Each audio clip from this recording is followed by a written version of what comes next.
Allez, on va commencer donc le chapitre 5 qui concerne les algorithmes de tri. Est-ce que vous m'entendez? Ok, très bien. Alors, les algorithmes de tri, c'est un chapitre où vous pouvez vous entraîner à calculer la complexité. Donc, vous pouvez le considérer comme style de TD.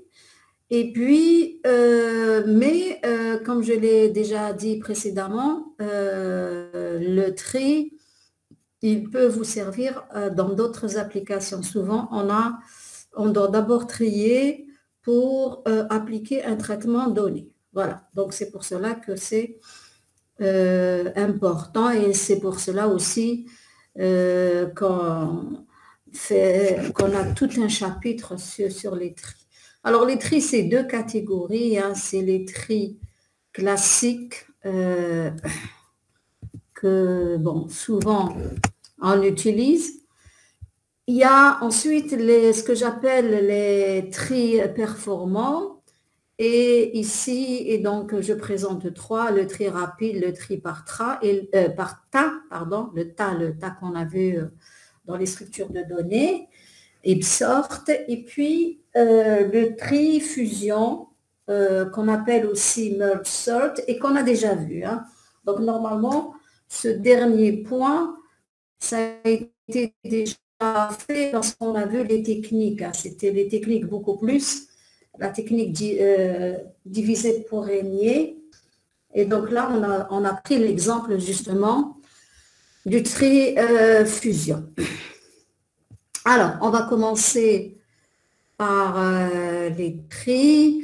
Bon, ça, c'est du barotin. Vous connaissez tous ce qu'est l'opération de tri. Donc, bon, ça, c'est ce que je viens de dire. Donc, on peut l'utiliser dans d'autres applications.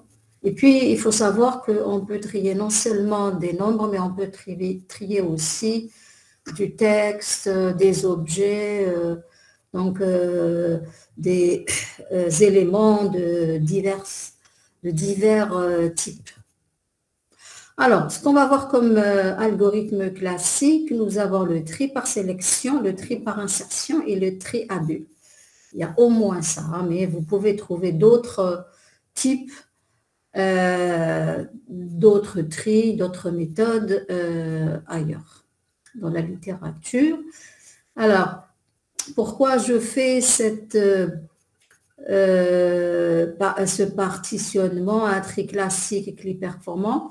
Parce que tout simplement, la complexité est différente. Quand je parle de performance, ça veut dire qu'ils ont une meilleure complexité. Donc, essayons rapidement de voir ces tris classiques. On va essayer de calculer rapidement, d'abord voir leur principe, ensuite l'algorithme. On va voir un exemple pour chacun de ces méthodes pour bien maîtriser donc la technique. Et bien entendu, hein, on va calculer aussi la complexité. Alors, on va commencer par le tri par sélection. Alors, le principe.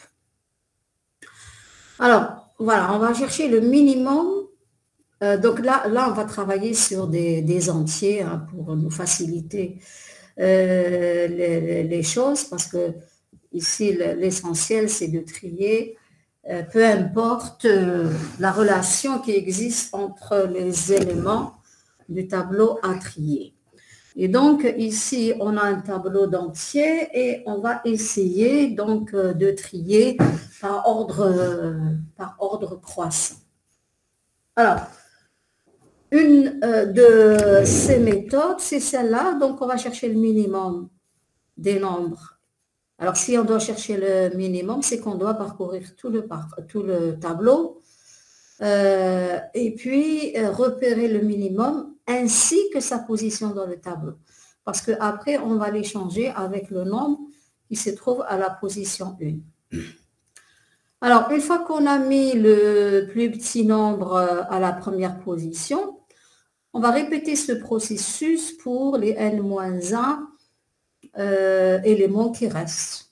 Et donc, on va encore parcourir les n-1 qui restent pour repérer le minimum et puis on va les changer avec l'élément qui se trouve à la position 2 et on va réitérer le processus jusqu'à ce que tout le tableau soit entièrement trié.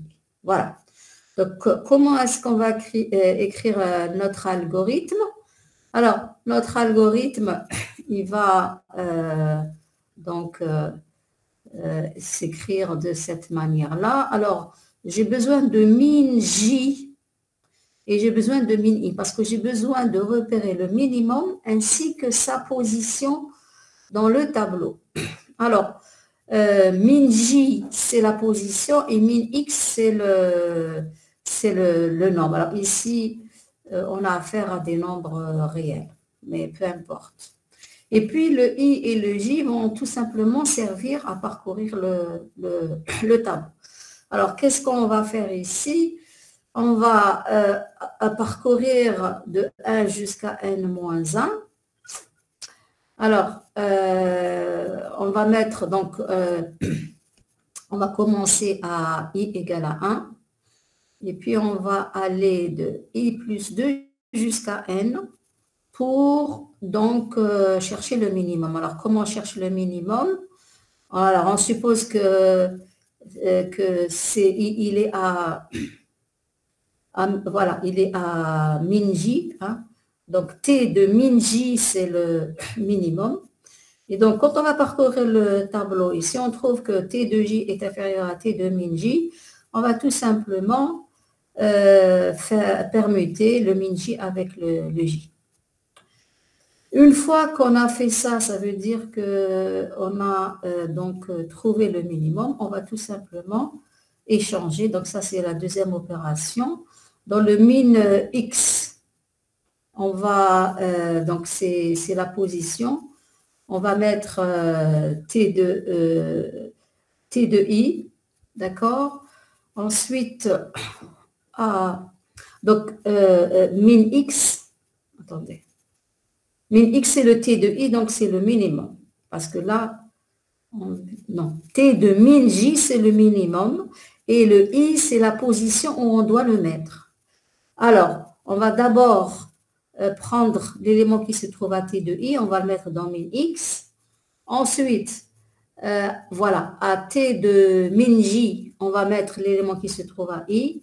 Et puis à T de I, on va mettre le min X. Donc ça, c'est l'opération d'échanger, de permuter le minimum qui se trouve à min J avec l'élément qui se trouve à T de I.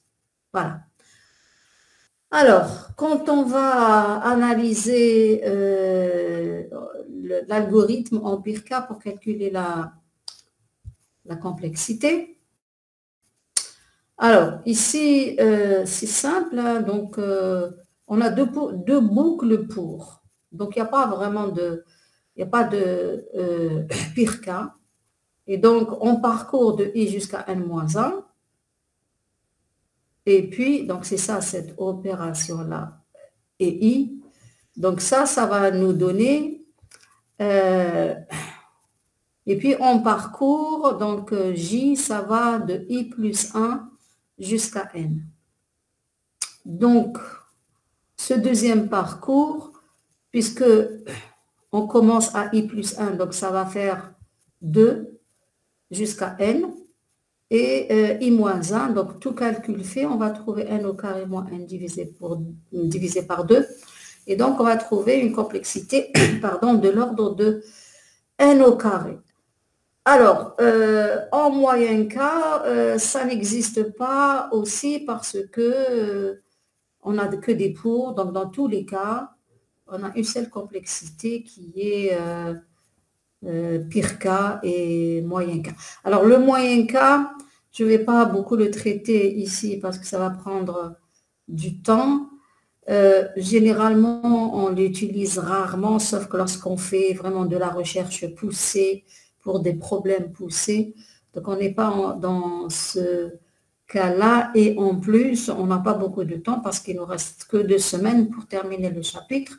Et donc, les 2 semestres, on va plutôt les consacrer à une problématique très, très importante. C'est la problématique qui se pose à l'informatique actuellement.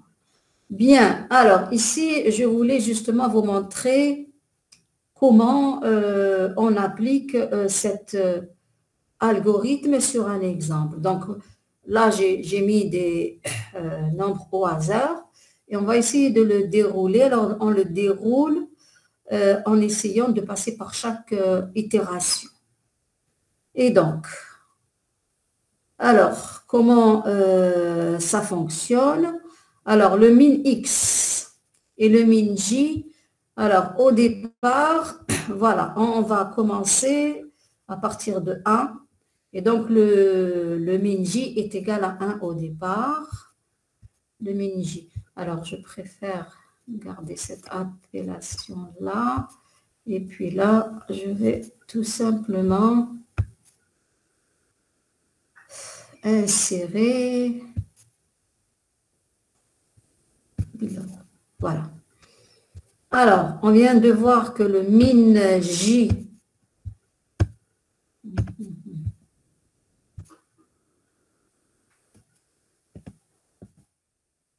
il est à 1 au départ.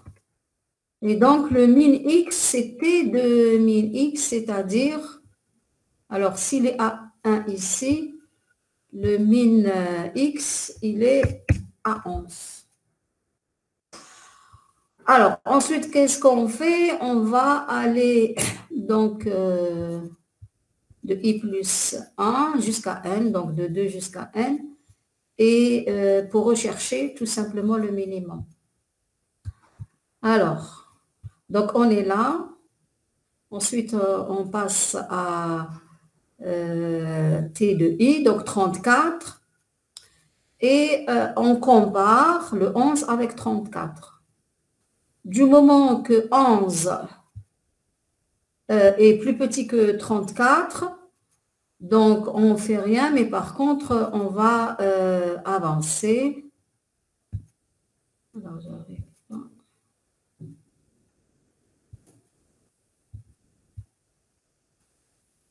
Voilà. Non, bon, c'est pas grave. Donc, je vais copier à chaque fois. Donc, insérer.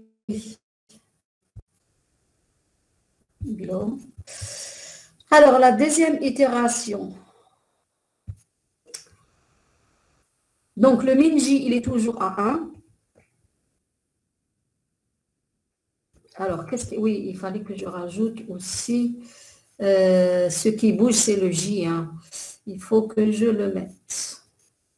Voilà, il faut que je rajoute ici le i et le j pour mieux. Allez.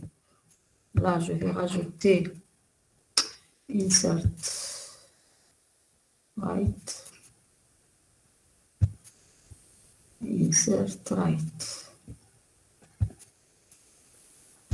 Voilà. Donc, à chaque fois, je vais mettre le i et là, je vais mettre le j pour qu'on comprenne mieux. Alors, au départ, on avait donc, on reprend. Alors, au départ, le i est égal à 1. D'accord? Le min j égale à 1. Ensuite, ça commence à partir de 2. Donc, ici, j'ai 1. Ici, j'ai 2. Alors, donc au niveau de cette itération, donc T de J, c'est 2. Donc, on compare T de J avec T de min J. D'accord? Donc, on a vu que c'est inférieur, donc on ne fait rien. Donc, tout ce qu'on fait après, c'est on avance. Donc, ici, on avance. Donc, le J va avoir la valeur 3. D'accord? Ensuite, on va à l'itération suivante. Insérer below. Et là, l'itération suivante, c'est donc T de 3. Est-ce que 7 est inférieur à 11? Oui. Et donc, dans ce cas-là, on va pas permettre, on va tout simplement indiquer le minimum qui est 7 pour le moment. Alors, le min J, il se trouve, le min J, il est à 3, d'accord? Et le min X, c'est 7. Vous voyez ce qu'on est en train de faire.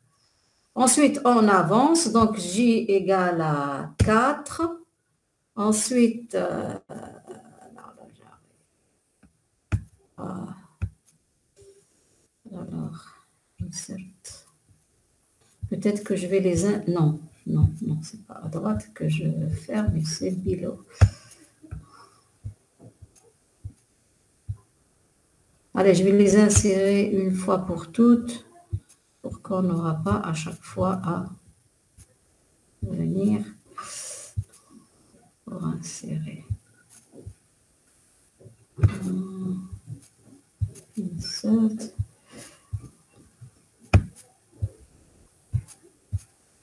Voilà, donc on est arrivé ici.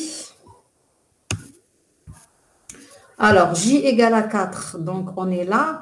Est-ce que 101 est inférieur à T de min J, c'est-à-dire 7? Non, donc on avance. Donc tout ce qu'on fait après, c'est incrémenter le J. Alors maintenant, on est à 29. Est-ce que 29 est inférieur à 7? Ce n'est pas le cas. Donc, on passe à 6. Est-ce que 6 à T de 6, on a 18 inférieur à 7? Ce n'est pas le cas. Et donc, on va avancer. Et on va aussi avancer parce que 44 n'est pas... non, alors T de 5, 1, 2, 3, 4, 5, 6, 7. 41 étant supérieur à 7, le minimum, le min J et le min X ne bougent pas. Ensuite, qu'est-ce qu'on va faire maintenant? Justement, une fois qu'on est arrivé là, on va tout simplement faire le swapping. Donc ici, je vais mettre le 7. Pardon. 7. Et ici, je vais mettre le 11. Je vais le mettre en rouge. Voilà. Ensuite, alors, bon, je vais répéter les autres. Donc, 34, 101, 29, 18 et 41. Alors, ensuite là, on va redémarrer à partir de, donc, voilà, le I, ça va être 2. Voilà, le I, c'est 2. Et le J, ça va être donc 3. On va commencer à partir de 3. Et la même chose. On va réitérer le processus. Insert.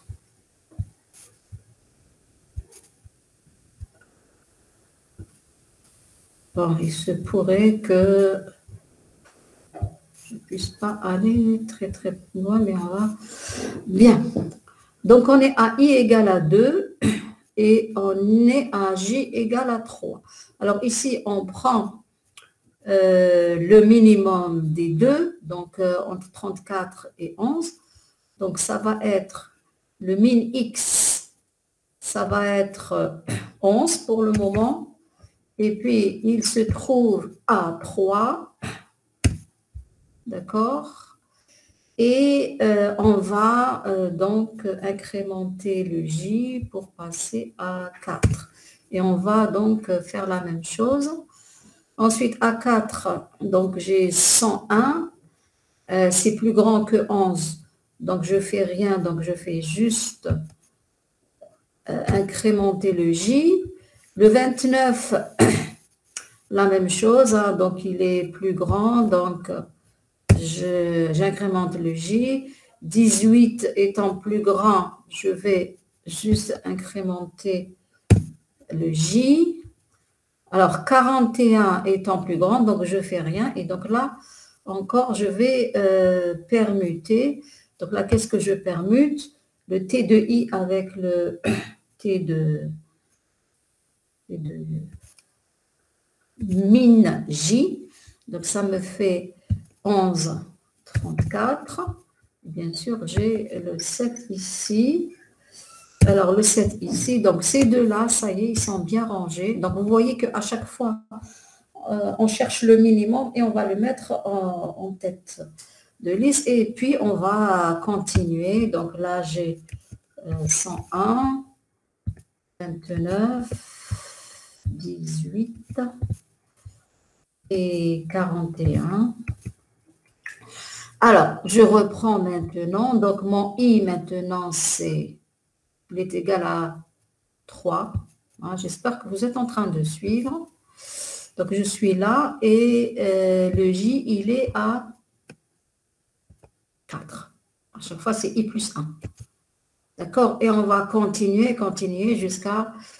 bon, je pense qu'on va s'arrêter là parce qu'après, c'est facile. Hein. Donc, on va faire... pardon. Ça va être ça jusqu'à ce qu'on obtienne. Alors, je vais mettre tout ça en rouge. Donc là, on va finir par avoir 7, 11, et puis le plus petit, ça va être 18, ensuite 29, ensuite 34, ensuite 41 et le 101. Alors ça, justement, je vous laisse le soin pour continuer, pour mieux maîtriser la méthode. Et donc, vous voyez quand même que c'est un peu long parce qu'à chaque fois, on aura à parcourir une bonne partie du tableau. C'est pour cela que la complexité, elle est en 1 au carré. Bien. Alors, il y a un autre algorithme aussi qu'on utilise souvent, c'est l'algorithme par le tri par insertion. Alors ici, qu'est-ce qu'on fait? Donc, on insère le premier élément du tableau, c'est-à-dire à sa bonne place, voilà. Et à sa bonne place dans le premier tableau. Donc, ici, on a c'est-à-dire qu'on coupe le tableau en deux. T de 1 jusqu'à T de I-1. Alors oui, j'ai oublié juste ici de dire qu'on peut exactement faire la même chose, mais avec le maximum. C'est-à-dire que ici, au lieu de chercher le minimum, on va chercher le maximum et on va le mettre à la fin du tableau à chaque fois. Donc, vous pouvez réécrire cette version hein, pour mieux vous entraîner à l'écriture des algorithmes. Donc là, je suis à l'insertion. Donc, on coupe en deux, T de 1 et T de I, afin que le premier sous-tableau soit trié jusqu'à la position, jusqu'à la ième position. Donc, c'est à peu près la même chose. On essaye donc de trier partie par partie, petit à petit, hein, par pas de 1. Mais ici, le tri, la méthode est autre. Alors, donc ici, qu'est-ce qu'on fait? Donc, on a IJ et ici, on a X qui est donc un réel. Donc, le IJ, du moment que on va parcourir le tableau, on va d'abord le partitionner. Donc, on aura un pointeur vers la première partie et un autre pointeur vers la deuxième partie. Voilà pourquoi on a IJ. Et donc, là encore, on commence à partir de 2 et on va jusqu'à N. Et alors, ici, qu'est-ce qu'on va faire? Voilà, on va juste prendre le T de I, c'est-à-dire l'élément qui soit à la deuxième position, on va le mettre dans X. Et puis, on va, voilà, commencer à partir de J pour voir où on peut placer le T de I. Alors, tant que J est positif et T de J est supérieur à X, parce qu'on cherche justement à ranger les éléments par ordre croissant. Alors, qu'est-ce qu'on va faire? On va tout simplement, voilà. Alors, dans cette première partie, donc, voilà. Si c'est voilà, si c'est supérieur, si T de J qui est maintenant à gauche, il est supérieur à I, on va avancer toujours à gauche jusqu'à ce qu'on arrête à la première position, c'est-à-dire J égale à 1. Ici, J est strictement supérieur à 1. D'accord? Alors, tant qu'on n'a pas trouvé la bonne place, on va tout simplement mettre T de J plus 1, ça va être T de J, et on va donc descendre. On va descendre, on va voir ça sur l'exemple. Et une fois qu'on va trouver la bonne place, on va mettre le X de T de I, on va le mettre à T de J plus 1. Voilà. Voilà, ici, oui. Alors, le T de J plus 1 égale à T de J, on va tout simplement faire un décalage. Voilà, on va décaler jusqu'à ce qu'on trouve la bonne place. Alors, on va regarder ça sur un exemple et puis revenir.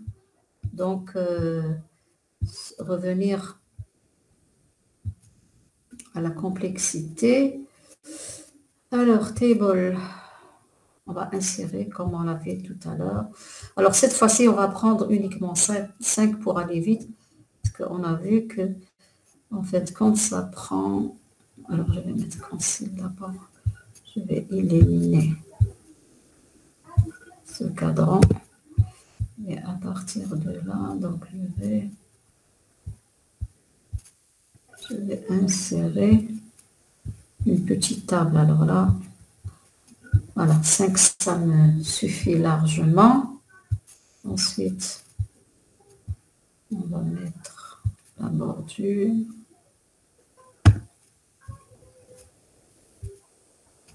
Et on va le mettre.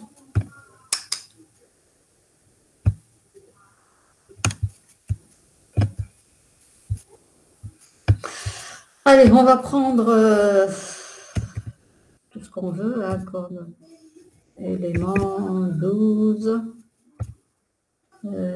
33, 8, et puis, allez, on va prendre 9.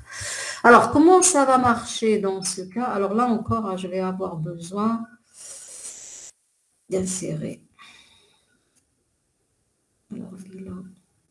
Alors, chaque insertion correspond à une itération. J'espère que vous avez compris cela.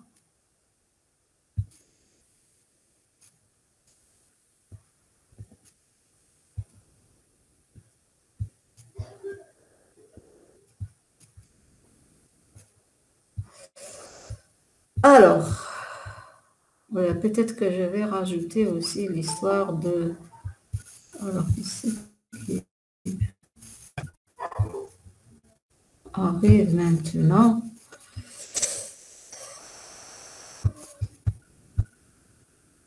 Alors, il faut que je rajoute pour I et J, hein, pour qu'on comprenne mieux ce qui se passe. Donc, je vais insérer, mais cette fois-ci, ça va être right. Et puis right. Voilà, je vais mettre. Alors, on a besoin de I et J uniquement. Et le I et le X aussi. Donc, je vais encore ajouter, juste pour montrer l'avancement des valeurs. Voilà.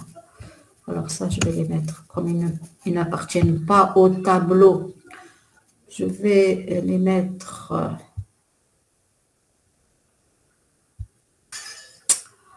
alors, il est où? No borders. Et puis, je vais mettre juste celui-là. Voilà. Alors, ici, on va mettre X. Et puis, on avait besoin de I et de...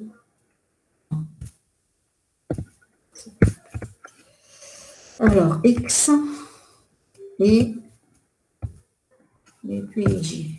Alors, je vais les remettre en minuscule.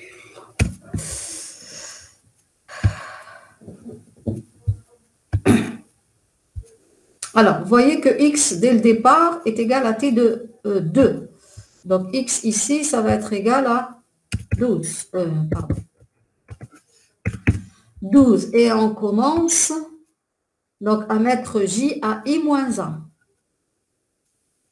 I égale à 2. I égale à 2. Et J égale à I moins 1, c'est-à-dire 1. Alors, ici, qu'est-ce qu'on fait?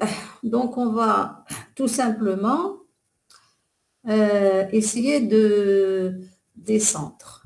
Alors, pour I égale à 2 jusqu'à N. Donc, I égale à 2. Donc, je suis là. I égale à 2 jusqu'à N. Donc, je suis à la première itération. Et puis, tant que J est strictement supérieur à 0 et que T de J est supérieur à X, on avance vers la gauche. Donc, ça va me donner quoi? Donc, ça va me donner la chose suivante. Donc, J égale à 1. Est-ce que donc J est supérieur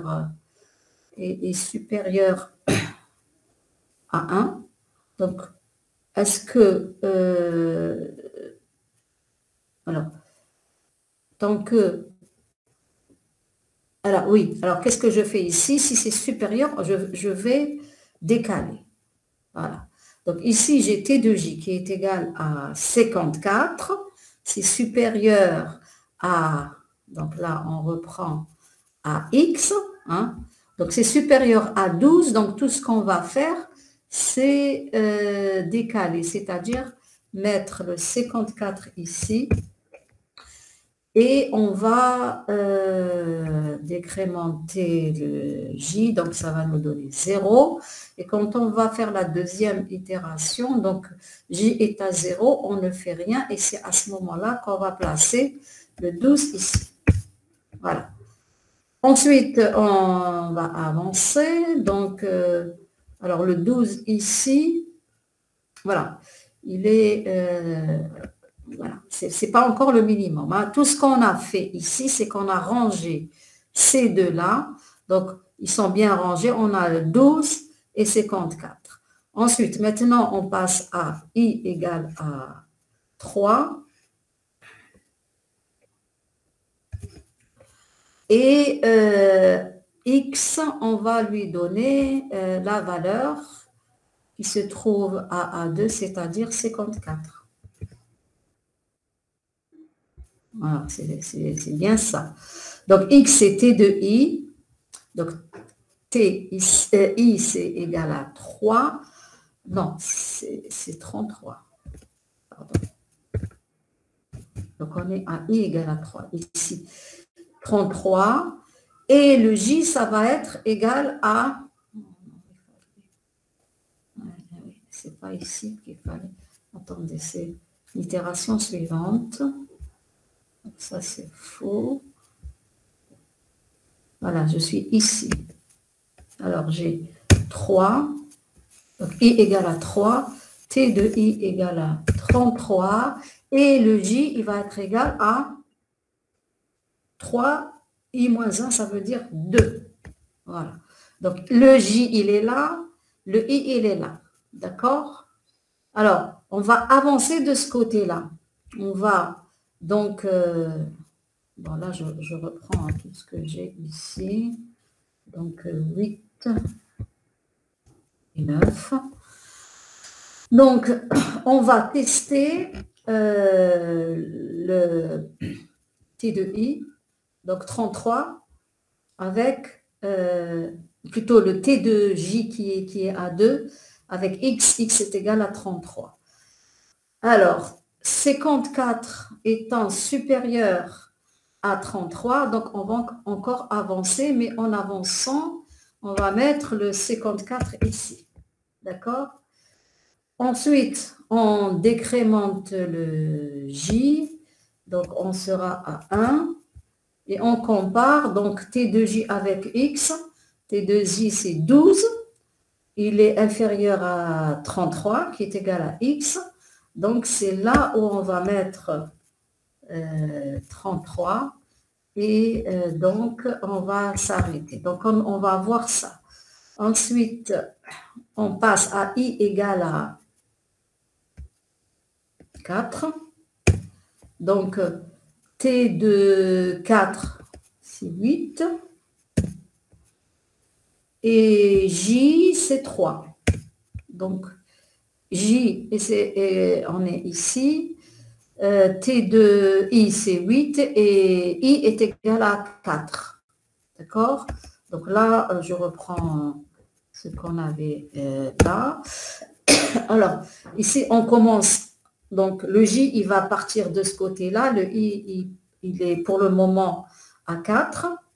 Et on va donc tester le T de J par rapport à 8, par rapport à X. Alors, 54 étant supérieur à 8, donc tout ce qu'on va faire, c'est décrémenter le J. 2. Alors, à T de J, j'ai 33 qui est supérieur à 8. Donc, je fais rien, je vais encore décrémenter le J. À J, ah non, c'est pas que je fais rien, j'ai oublié de faire à chaque fois le décalage. Donc, le 54, il est là. Et donc, voilà, il est là. Donc là, j'ai 33 et 12. Ensuite, alors, je vais, donc, quand je descends, voilà, je vais mettre le 33 ici. Donc, le 12, il est toujours là. Ensuite, quand je arrive ici, donc, je teste le 12 par rapport à 8. Le 8 étant plus petit, donc, je vais mettre le 12 ici, le 33 ici, le 54 là, pour justement mettre le 8 ici. Voilà. Donc, c'est comme ça que ça fonctionne. Peut-être que là, il a fallu mettre ça de ce côté-là. Donc, une fois qu'on a fini avec le I égale à 3, on va, à 4, pardon, on va passer à I égale à 5. Et donc, T de 5, ça va être 9. Et J, ça va être égal à 4. Donc, vous voyez qu'à chaque fois, on va de ce côté-là pour le J et de ce côté-là pour le I. Donc, on compare. Donc, ici, j'ai 9. Donc, le X, c'est 9. Donc, je compare le T de J. Donc, c'est 54 avec 9. 54 étant supérieur, donc il va rester à sa place. Hein, donc, c'est 54. Par contre, le J va être décrémenté, donc ça va être 3. Ensuite, donc je compare le 33 avec 9. 33 étant supérieur, donc je le garde ici. Donc je diminue le J. Hein, J égale à 2. Alors 12 par rapport à 9, 12 étant supérieur, donc je le mets ici. Et puis, voilà, donc normalement, c'est ça commence, non, ça commence ici. Donc, 54, 3, 12.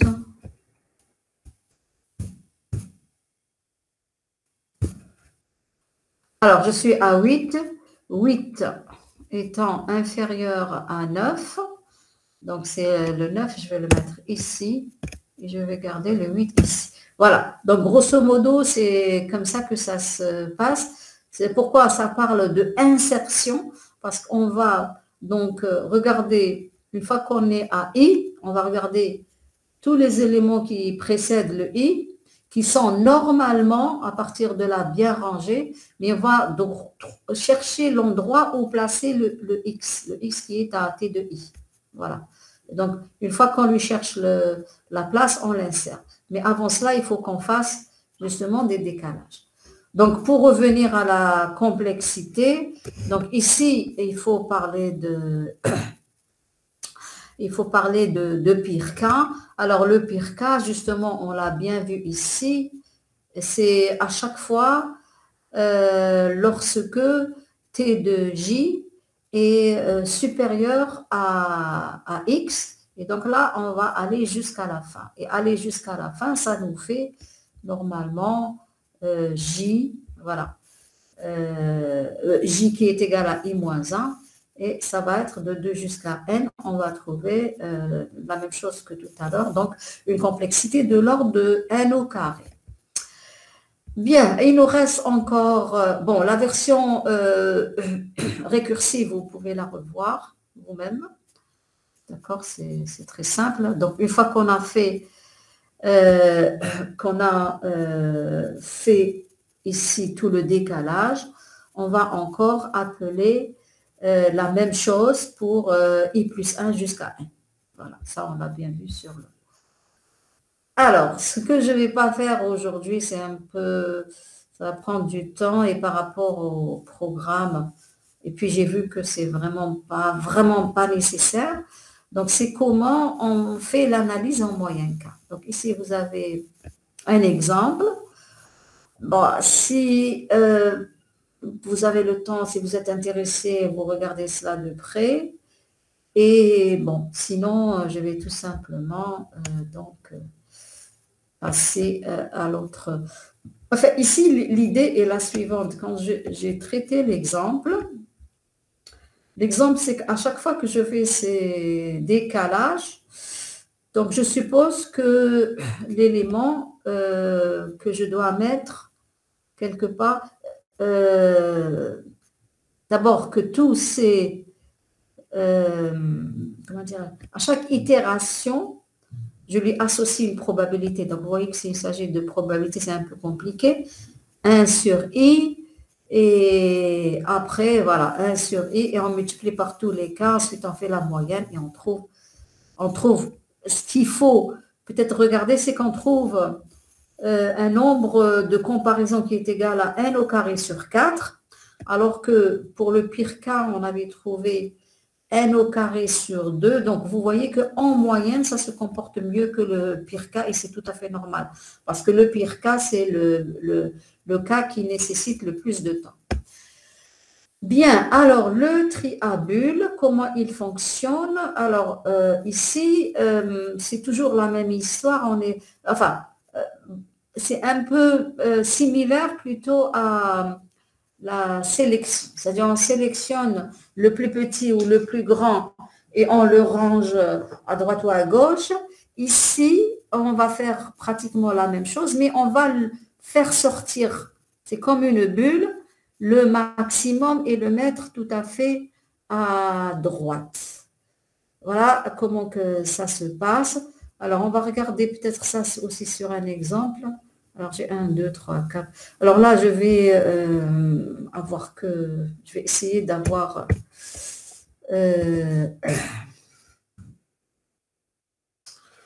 alors, je vais mettre 7, 32,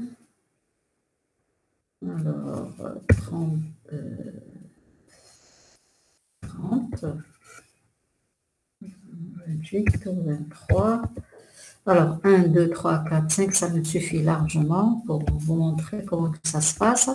Et ici, alors, j'ai I et J et j'ai X. Alors, j'ai besoin, voilà, j'ai besoin de 3. Alors, j'ai I, J,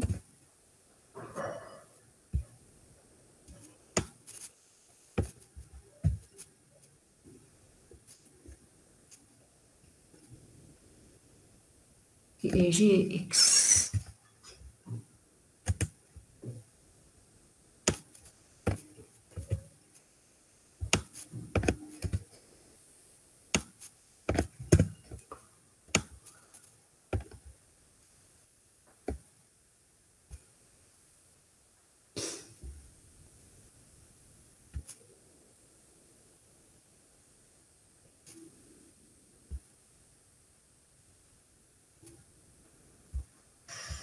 Voilà. Alors ici, comment que ça va se passer? Alors je vais commencer par insérer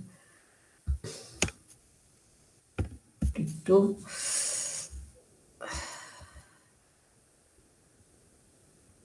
préparer les itérations.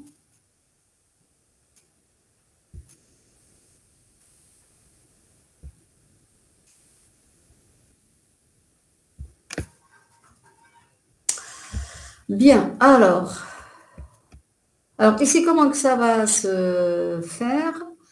Donc, je commence par i égale 1 normalement, et je vais parcourir. Alors, je commence à i égale à n d'abord, et je vais descendre jusqu'à 2.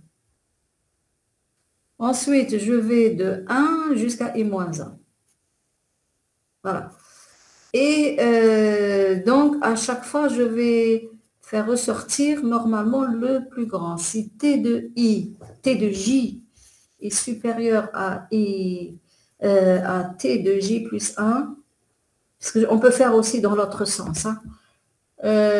Donc, on fait la permutation. Donc là, on commence par i égale à 2 et j est... Non, i égale à n. N ici, c'est 5.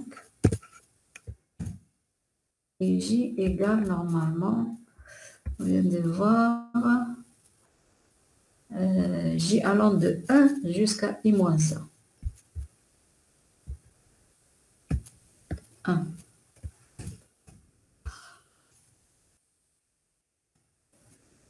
Alors, ok.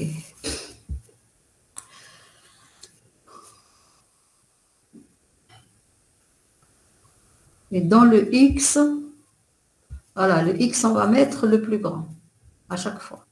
Enfin, c'est comme une bulle. Hein. Donc, on va comparer le 65 à 7. 67 étant plus grand que 7, on va tout simplement permuter les deux. Donc, on va mettre 67 et 7. Ensuite, on va comparer le 65 à 32.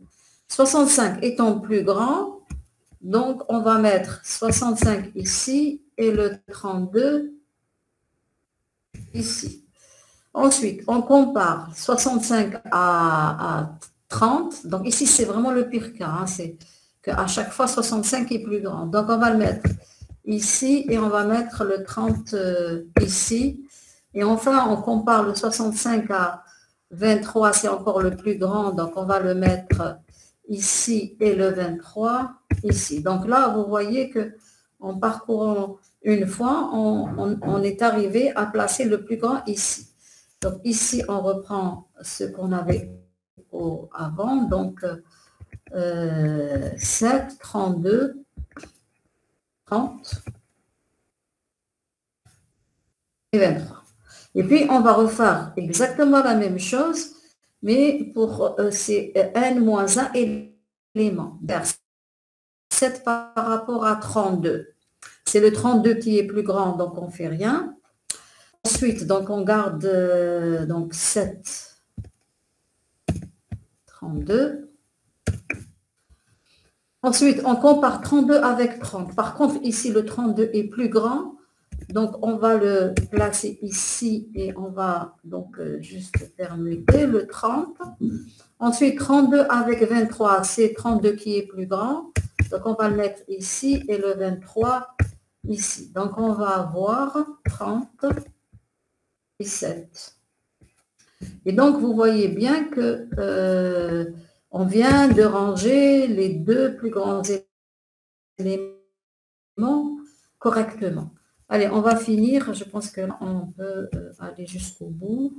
Alors, en bas, en bas, en bas.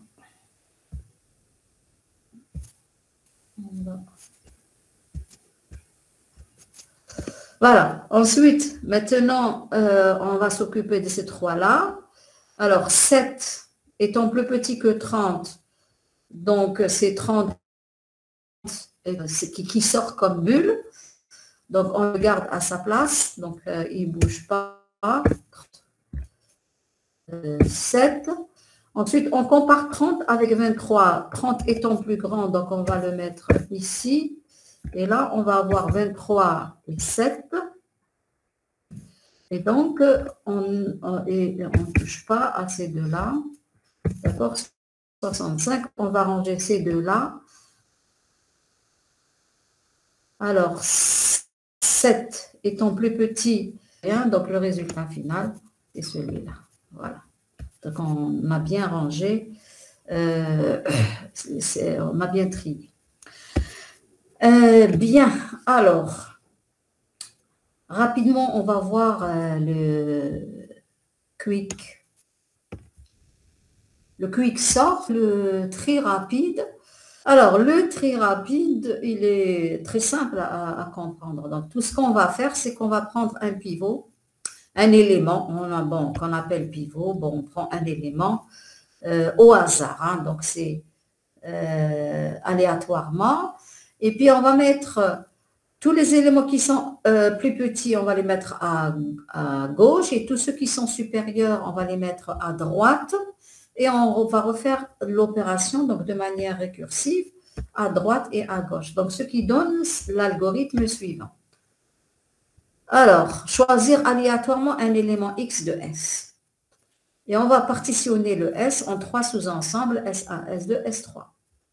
Donc, pour tout élément Y de S, alors ici, c'est vraiment un ensemble. Là, ce n'est pas, c'est un peu compliqué de l'implémenter sur un tableau, mais bon, on va essayer de le faire rapidement. Et donc, on va mettre tous les éléments qui sont inférieurs dans S1, tous les éléments qui sont égaux à X, on va les mettre dans S2, et tous les éléments qui vont être supérieurs à X, on va les mettre à S3, et on va donc faire de manière récursive le tri rapide pour S1, le S2, il va garder sa place, et on va encore trier S3. Alors, rapidement, on va prendre un exemple. Alors, je prends un exemple à partir, donc, duplicate. Alors, là, on va mettre exemple.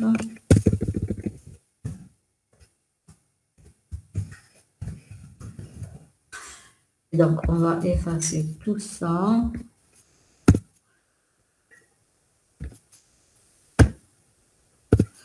Et on va donc prendre un exemple, un tout petit exemple, parce qu'on n'a pas le temps. Donc, on va faire comme tout à l'heure.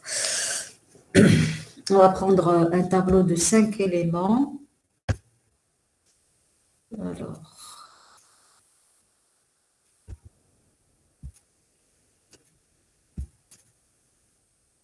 Oui, c'est comme tout à l'heure.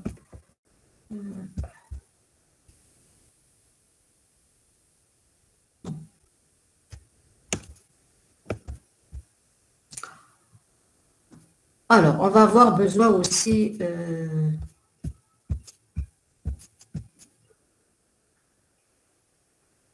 à chaque fois du pivot, hein, c'est ce qu'on appelle pivot. Donc là, je vais...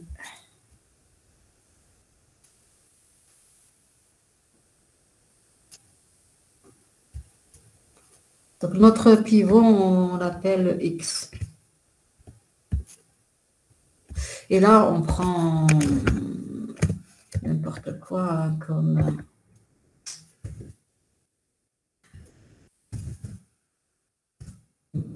Alors 54, 13, 29, 5, et puis 11.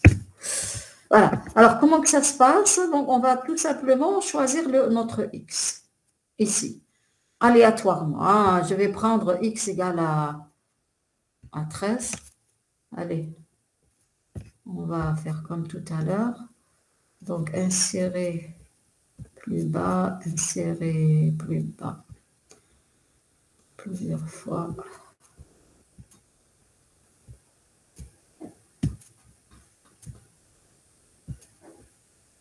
Voilà, alors supposez qu'au départ, je vais prendre comme pivot 13. Donc, je suis ici, à i égale à 2. Alors, qu'est-ce que je vais mettre? Je vais mettre tout ce qui est inférieur à 13, je vais les mettre à gauche. Et ceux qui sont supérieurs, je vais les mettre à droite. Donc, je vais d'abord placer ceux qui sont inférieurs à 13. Donc, inférieur à 13, j'ai 5 et j'ai 11. Et puis, comme supérieur, j'ai 54 et 29. Donc, je vais mettre 54 ici et 13 ici. Et pas 13, 54 et 29. Et mon 13, il va se passer, il va se mettre ici au milieu. Ensuite, donc le 13, il est là, normalement, il ne doit pas changer. Je vais prendre un pivot de ce côté-là et un pivot de ce côté-là. Alors, supposez que je prenne, vous voyez que c'est pas évident de l'implémenter sur un tableau. C'est beaucoup plus un ensemble. Hein. Ça travaille beaucoup mieux sur un ensemble. Donc, si je prends, bon là parce que il faut que je fasse pour. Il faut que je le passe. Alors, comment je vais pouvoir. Allez, je vais mettre ça comme ça. Et ici, je vais mettre une autre valeur, une autre couleur. Peut-être celle-là. Voilà, maintenant il faut ranger de la même manière cette partie-là et cette partie-là. Alors, si pour cette partie-là, je vais mettre, bon, X1, est-ce que j'ai pas le choix? X1 égale à 11, virgule, X2 égale à 50.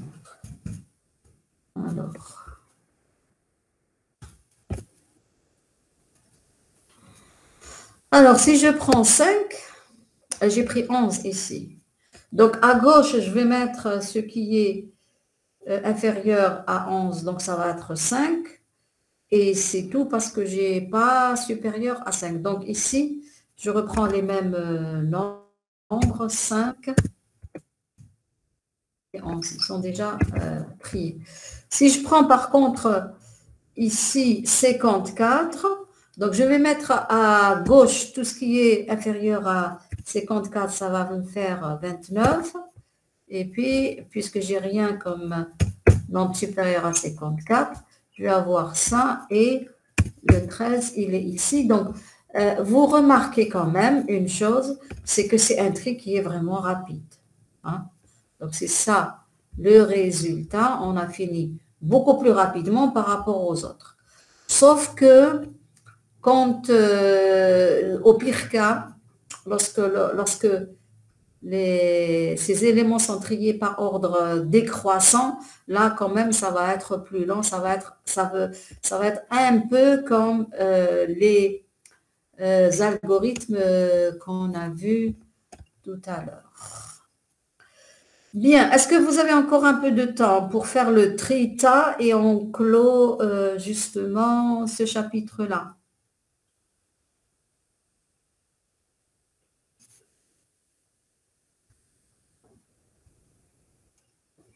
Alors, si vous avez du temps, on va terminer de la manière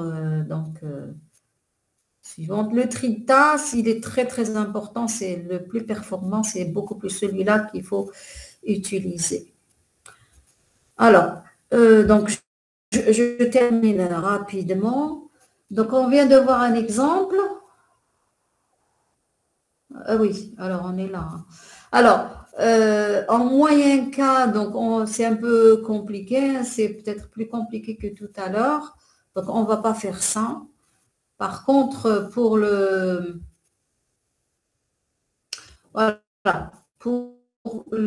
pire cas,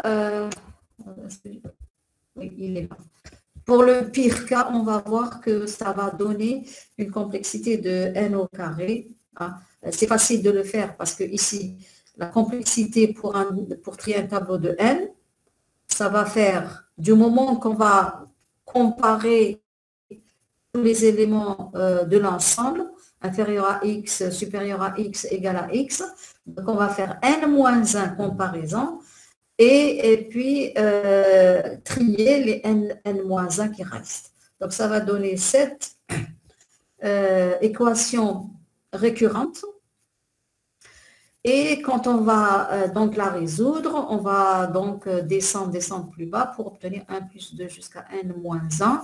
Et là, on retrouve bien une complexité qui est de l'ordre de n au carré. Donc, vous voyez que quand le tableau est rangé par ordre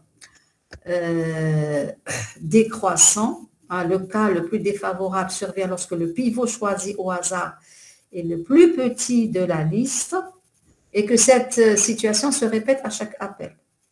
Donc, si le pivot est le minimum de la liste, un des deux appels portera sur une liste vide et l'autre sur... Oui, c'est beaucoup plus ça le cas le plus défavorable. Donc, à chaque fois, alors ça vous fait rappeler diviser pour régner.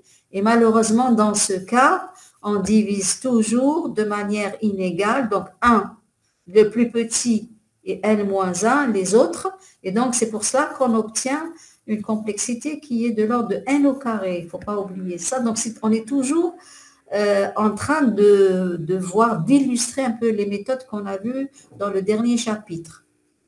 Maintenant, par contre, si à chaque fois on prend le milieu, c'est ce que par hasard j'ai fait ici. Alors, ici, c'était vraiment bien équilibré et c'est pour cela que on a terminé rapidement l'algorithme. Donc, et ce qu'il faut retenir, si on choisit celui qui est au milieu, ça c'est le meilleur cas possible. Si par contre, à chaque fois, on choisit le minimum ou le maximum d'ailleurs, là, on va peiner, on va mettre beaucoup de temps. Ça va être l'équivalent du tri par sélection. Parce qu'à chaque fois, on a le minimum et on essaie de le ranger quelque part. Ici, on va voir maintenant plutôt le Ipsort, comment ça fonctionne. C'est le meilleur, hein, c'est le meilleur. Alors, ici, qu'est-ce qu'on fait? On commence d'abord par construire un tas. Donc ça, on a vu comment construire un tas la dernière fois. On va peut-être faire une révision aujourd'hui. Et puis, à chaque fois qu'on a un tas, on sait que le maximum, il est au niveau de la racine. On va le ranger à droite. Et on va refaire l'opération pour les n-1 qui restent. Voilà, donc l'algorithme, c'est celui-là. Donc, on commence par construire un tas. Et puis, pour n égale à 1 par pas de moins 1, on va jusqu'à n.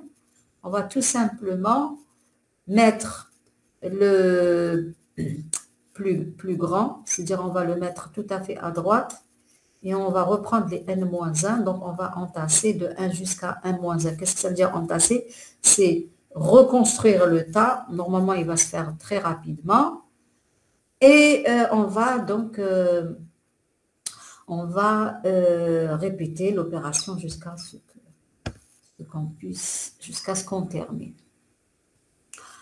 Alors, ici, donc, on a un exemple, 28, 16, 5, 17, 2, 36, 22, 7, etc.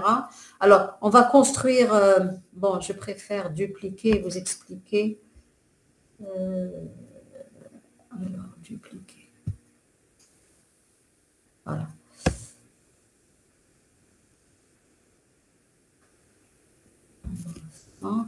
Alors, rappelez-vous, quand j'ai un tableau comme ça, l'équivalent, c'est un arbre. Alors, on va dessiner l'arbre. Hein. Donc, on va le dessiner de la manière suivante.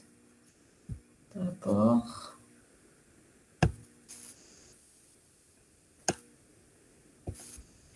Alors, construction du tas, on va placer ça plus haut.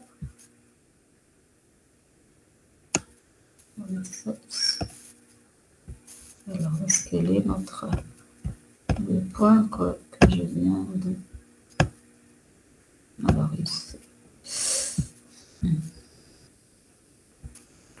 vais reprendre un autre, tout simplement. Là, ça va être 28. Ensuite, je vais avoir... Bon.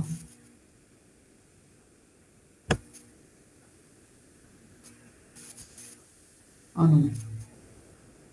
Ça, je vais pas faire ça. 28, 16.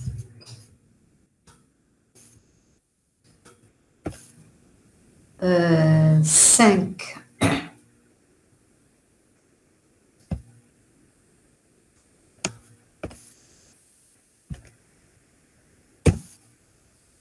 Ensuite, 17. Alors, je vais mettre le 28.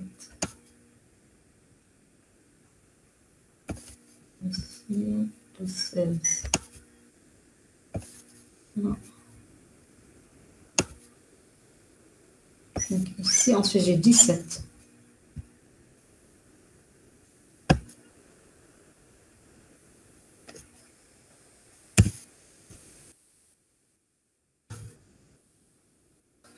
Ensuite, 2.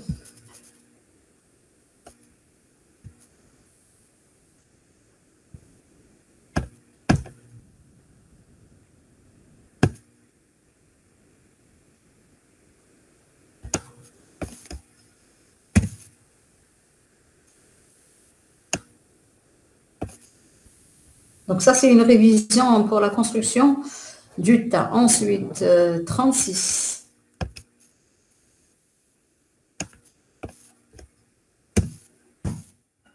36, ensuite 18. 18. Bon, ça va être un peu long parce que j'ai pris... vous savez ce qu'on va faire? Je vais prendre juste cette partie-là. Et donc, ça va vous faire deux exemples. Alors, qu'est-ce que je vais voir? Alors, exemple, ici, je vais mettre exemple 2. Et ici, on va travailler avec la moitié, hein, parce que là, ça va nous prendre beaucoup de temps. Donc, je vais éliminer tout ça. Donc, je vais mettre supprimer.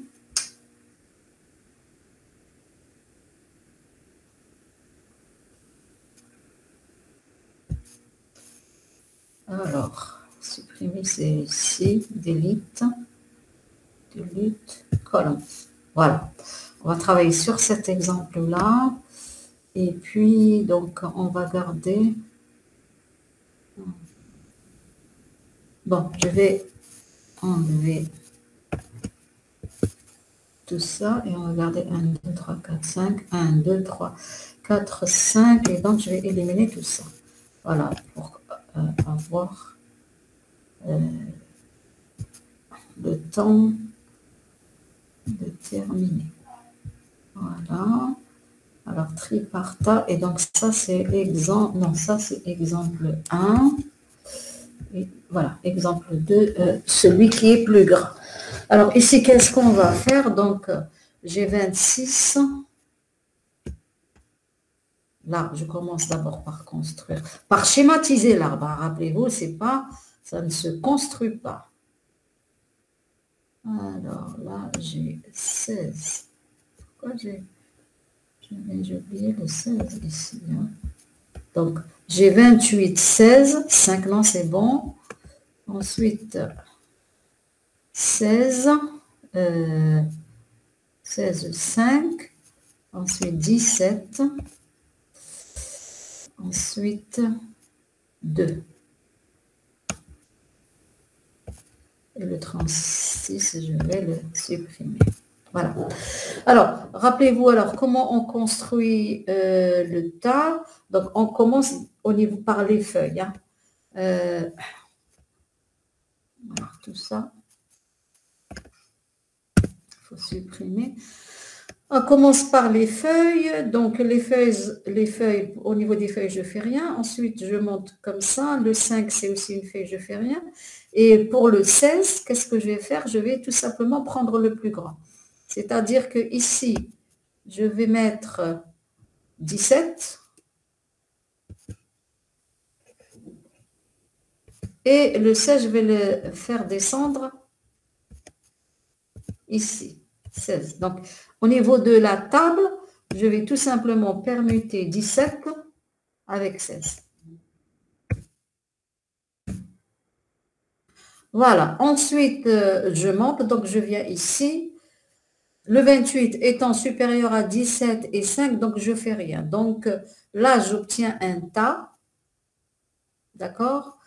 Donc, j'ai ici 28, 17, 5 et 2. Et donc, ce qui est important pour le tri, c'est que au niveau de la tête, la racine, j'ai le plus grand, le 26, le 28. Alors, qu'est-ce que je vais faire maintenant? Je vais tout simplement placer le 28 ici et le 2 ici. Donc, je vais permuter l'élément qui se trouve au niveau de la racine avec l'élément qui se trouve le plus bas.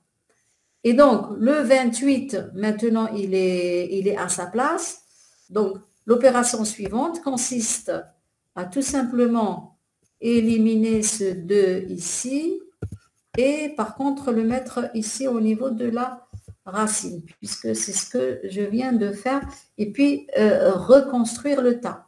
Alors, le 16, il est au niveau de la feuille, je ne fais rien. Le 17, pareil. Le 5, pareil, c'est une feuille.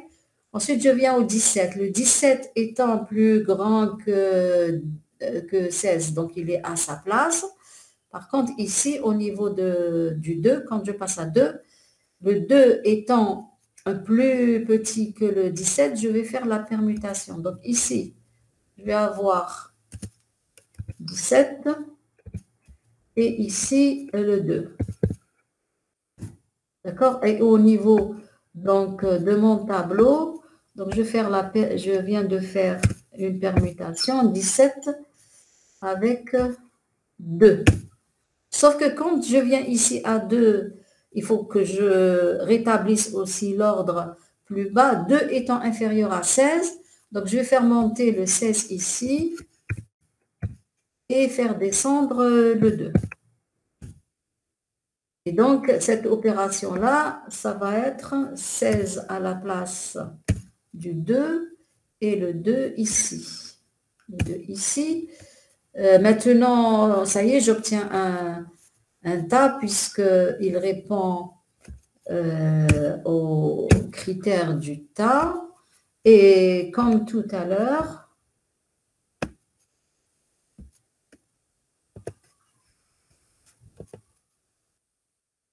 alors j'ai 5 et 2, donc j'ai le maximum qui est ici. Donc je vais tout simplement le permuter avec l'élément qui se trouve tout à fait à droite. Donc je place le 18 ici et le 2 ici. Et donc là, ça me fait, j'ai déjà bien rangé deux éléments, le 17 et le 18.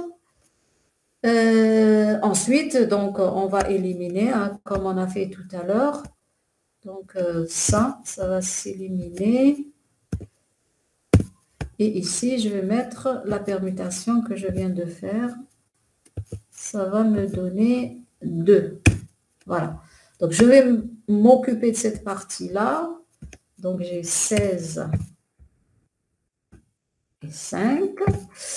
Je range cet arbre-là pour le rendre un tas.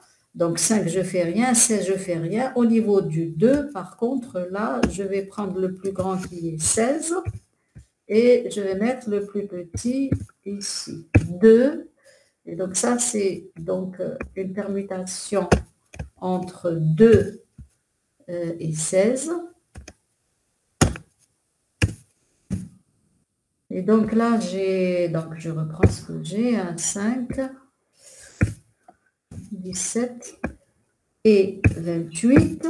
Donc, ce que je vais faire ici, je permute, donc le plus petit ici, c'est... Non, c'est pas le plus petit, c'est celui qui se trouve tout à fait à droite. Donc, le 5, je vais le mettre ici. Je dois rajouter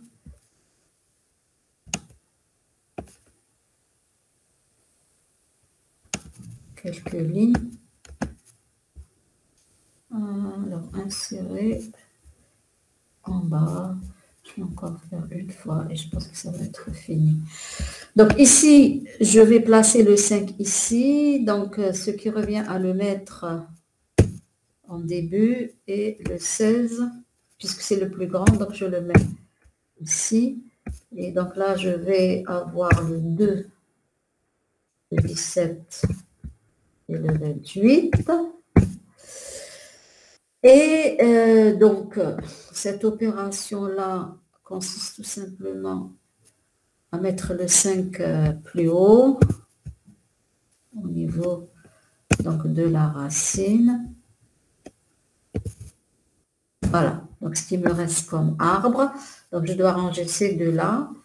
Donc, ici, c'est une feuille, donc je ne fais rien. Je vais à la racine. 5 étant plus grand, donc ça, c'est un tas. Et donc, je vais permuter le plus grand. Je vais le mettre ici. Le 2 ici. Et je vais garder les autres.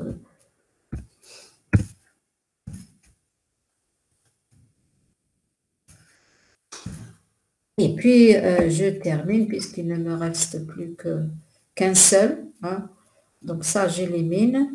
Je supprime. Je supprime ça. Ça, je vais le remplacer par 2.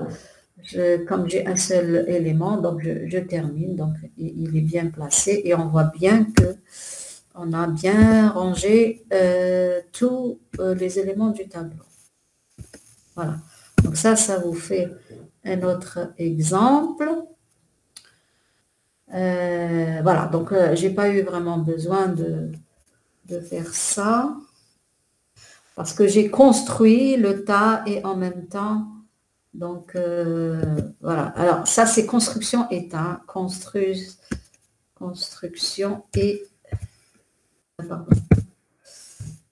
écrit. Construction du tas. Écrit, je fais tous dans un même tableau.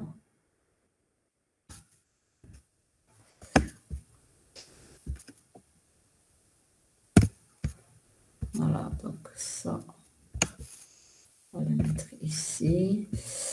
Construction et tri du tas. Voilà, donc c'est comme ça qu'il faut trier. Alors ça va vous permettre de mieux comprendre cet algorithme. Alors, ce qu'il faut savoir là, pour la complexité, c'est qu'on a vu la dernière fois, construire tas, ça se fait en n log en base 2 de n. Et ici, qu'est-ce qu'on a fait? On a tout simplement considéré, on a pris l'élément qui se trouve au niveau de la racine, comme c'est le plus grand, on l'a mis à la fin, et puis on a entassé. Donc ça, c'est une opération, enfin, ça fait 3 instructions quand même, et entasser, on a vu que ça consistait à parcourir juste une branche de l'arbre, donc c'est log en base 2 de n, et comme on le fait n fois, donc ça va faire n log n, donc on a en tout deux opérations avec des complexités n log n, construire tas, et puis toute cette boucle. Alors 2 fois n log en base 2 de n, ça donne n log en base 2 de n. Voilà. Ce qui termine ce chapitre. Alors, le tri-fusion, on l'a déjà vu, et on a vu aussi que sa complexité était du même ordre que pour triparta. Donc, ce qu'il faut retenir, c'est que le triparta, le trifusion, tous les deux ont une complexité de l'ordre de n log n, log en base de n, que ce soit pour le pire cas ou pour le cas moyen. Par contre, le tri rapide, c'est vrai qu'il est très rapide, mais c'est uniquement dans le cas où le pivot se trouve au milieu, la valeur du pivot est au milieu de toutes les... C'est la médiane. Voilà, si à chaque fois on prend la médiane, à ce moment-là, c'est très, très, très rapide. Mais si à chaque fois on prend le minimum ou le maximum, donc on partage le tableau en deux parties vraiment inégales, à ce moment-là, la complexité est de l'ordre de n au carré. Voilà. Est-ce que vous avez des questions?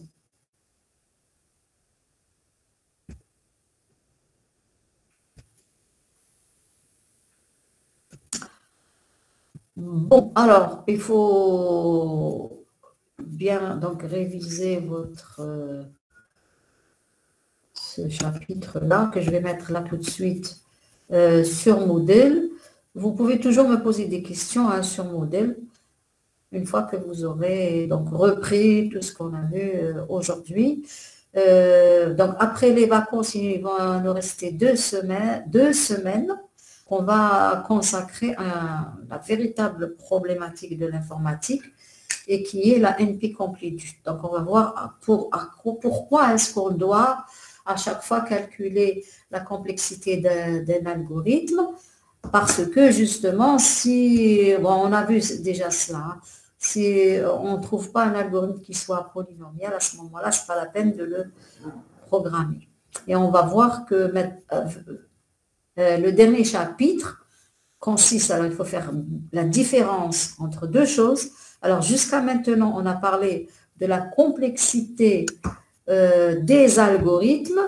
Dans le chapitre suivant, on va plutôt parler de la complexité des problèmes. C'est deux choses qui sont liées, mais c'est différent.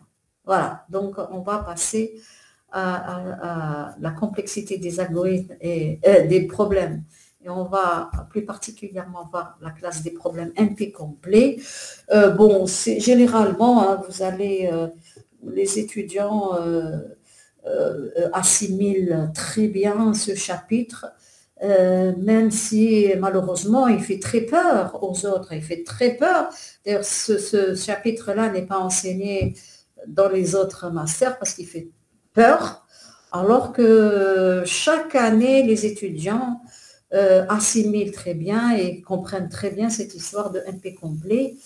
Et ils vont encore mieux comprendre la nécessité de développer des algorithmes intelligents et des algorithmes, des méta-heuristiques plus particuliers. Donc, vous voyez bien que le cursus, il est très bien fait. On explique pourquoi on a recours à l'intelligence artificielle. Et après, on va voir l'intelligence artificielle, des outils d'intelligence artificielle. Donc, il y en a plein. Il y a les méta-heuristiques, les systèmes multi-agents, le raisonnement. Il y a plein d'outils qu'on peut utiliser pour résoudre ces problèmes complexes, ces problèmes NP complets qu'on ne peut pas résoudre avec l'informatique classique. Voilà, donc sur cela, on se quitte et je vous souhaite donc de passer d'agréables vacances. Essayez de vous reposer bien et en même temps, essayez aussi de faire une bonne révision parce que juste à la rentrée, vous allez avoir le contrôle, donc en TD et puis on va faire donc l'examen final. Donc, on a eu le planning. Je pense que ça va être juste après la fin des cours. Allez, au revoir. Et puis donc, à la rentrée, Inch'Allah.